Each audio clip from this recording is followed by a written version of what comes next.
And that's how I became a freelance illustrator, kind of by accident.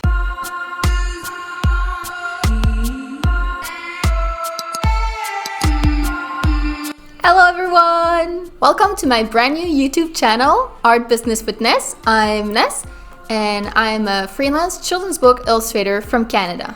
I get asked a lot of questions about how I managed to become a children's book illustrator and how you can do it too. I actually spend several hours each week answering DMs and emails about the subject, so I decided to start this channel to answer these kinds of questions and help you start the freelance illustration career of your dreams. Since this is my very first video on this channel, I'm going to introduce myself real quick and tell you the story about how I became a freelance illustrator myself. It's actually a little bit of an atypical story, and I'm also going to take this opportunity to let you know 3 of my biggest tips for when you start out your own illustration career. So let's get started. But first, if you're interested in illustration and art business advice, please make sure to subscribe to this channel so you don't miss anything. There will be lots of great tips to build the career of your dreams, so I think you'll really want to be around. After you subscribe, make sure to hit the little bell as well so you get a notification every time I post a new video. This is a brand new tiny baby channel, so if you can like, comment, and subscribe to help me grow it, I will really appreciate the support. It's going to ensure that I can keep doing this for a very long time. So back to the introduction. My name is Vanessa, but you can call me Ness. I live in Ottawa, Canada, but I'm originally from Montreal, and my first language is French. So if you hear a little bit of an accent, that's French-Canadian accent. As I said, I get a lot of questions almost every day about illustration and illustration business, and I've actually been told that my advice is really helpful, so I'm very excited about starting this new venture. Apart from this YouTube channel, I'm also offering one-on-one portfolio reviews, and I'm working on an online course/online coaching program. I've never made an online course before, so I've got a lot to learn about like the tech and how to put one together, so it won't be until much further in the future, but I'm very excited about it and I will tell you more as I develop it. I'm doing this because there's nothing that I love more than seeing talented, deserving illustrators succeed. And there's so many of you who are amazingly talented, amazing at what you do, and you only really need a little bit of strategy, a little bit of insider secrets to start your career. Okay, so first, who the heck am I to be giving out illustration advice? So I actually got started studying film animation in college. I studied traditional 2D animation, and right after graduating, I got a job in mobile games working on children's apps. I actually really loved that job too. I stayed at for 3 years, and I probably would have stayed longer, but life kind of interrupted and I had to move away from Montreal and relocate in Ottawa, which is in another province. So I had to leave my permanent position. So at the time, I looked up all the animation and game studios in Ottawa. There were a few, but not as many as in Montreal. There were maybe 6 or 7. So I sent out my resume to all of those places and they weren't hiring. That's when I really started panicking. I was moving in a few months. I didn't have a job lined up. I didn't know what to do. So I decided that I needed to start freelance illustration and I needed to go full time and I needed to do it now.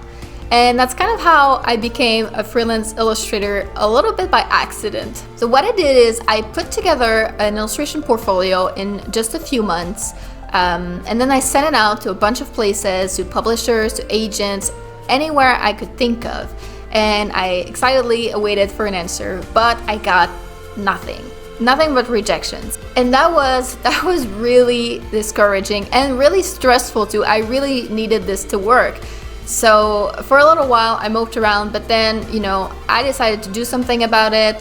I seeked out professional illustrators to give me advice. Most of them didn't have the time, but I found a few people to give me some information.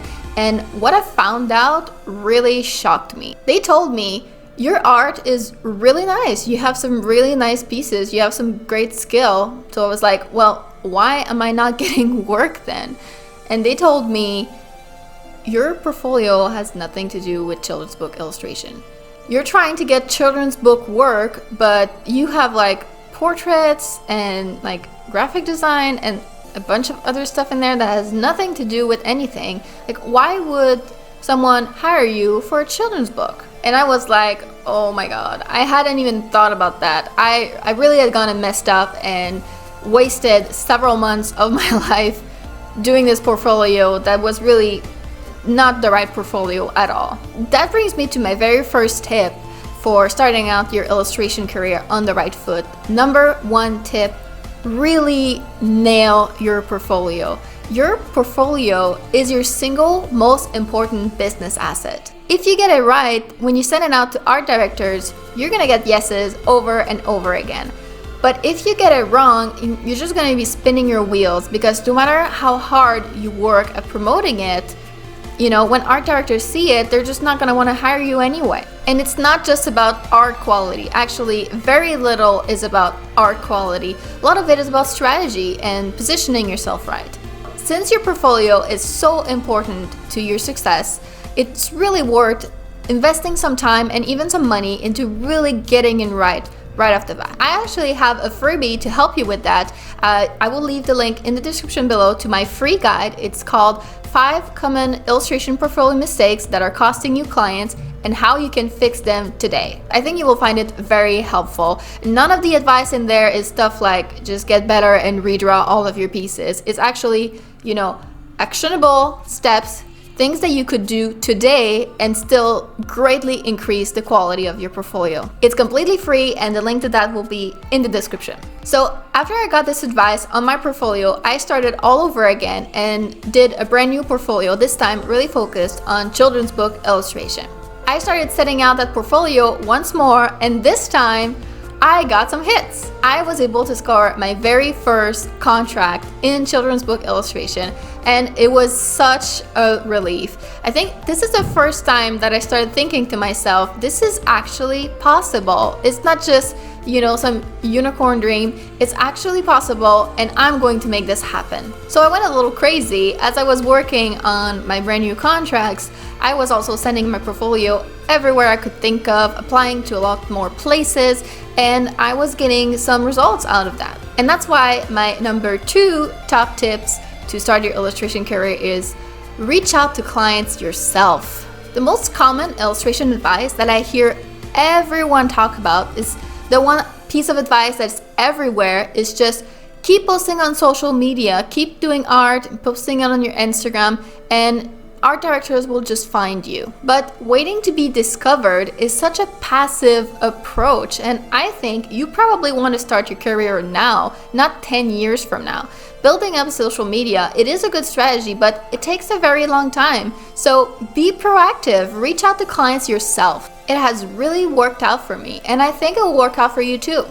Now, comment below and let me know, what is your biggest struggle when it comes to starting your freelance illustration career?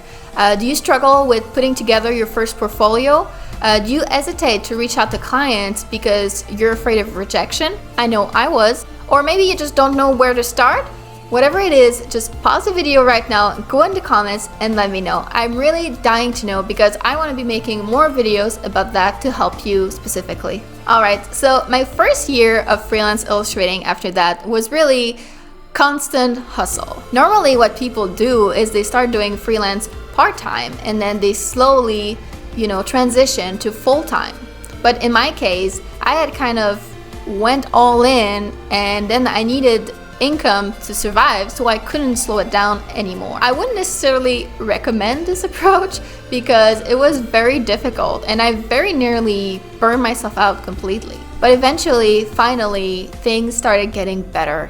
I attribute it to a few different things. First of all, I improved my portfolio a lot more, so it was easier to get jobs. I had to send out my portfolio to less clients to get the same amount of work in return. And then by doing the very best that I could on each and every one of those contracts, I was able to start getting repeat clients. Also, I had the opportunity of being signed by an illustration agent who now finds me at least a portion of my work. But what really helped me take me out of hustle mode was actually opening my Etsy shop. Now, I didn't go the traditional art print shop route. I was really interested in digital planners and digital planner stickers. So I opened my shop, The Digital Siren, which sells these kinds of products, and it was a big success. With The Digital Siren, I was able to create a whole new stream of income for my self-employment business, and it really took the pressure off. And that's my tip number 3, diversify your income.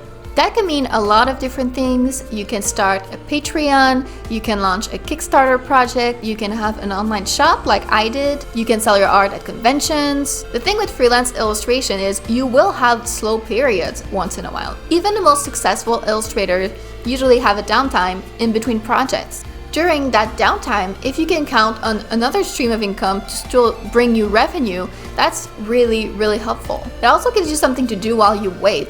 It used to be whenever I finished a project, I will spend the next few weeks just frenetically sending my portfolio out to everywhere, stressing about when it is that I would get my next job. But nowadays, whenever I finish a project, then I just work on my shop for a few weeks and wait for the projects to come to me. So this is it. This is my freelance illustration journey, and here are my 3 tips to start your own. 1, really nail your portfolio, and don't forget you can go download your free guides in the description below so you can do the same. 2, reach out to clients yourself, and 3, diversify your income. So that's it for this video. I hope you found it helpful. If you did, don't forget to like, comment, and subscribe to help me build this channel. I'm really looking forward to helping you in this journey of building the illustration career of your dreams. So if you want to hop on that train and get the career advice, don't forget to subscribe and to hit the bell. Thanks for being here and for watching. I will see you in the next one. Bye bye!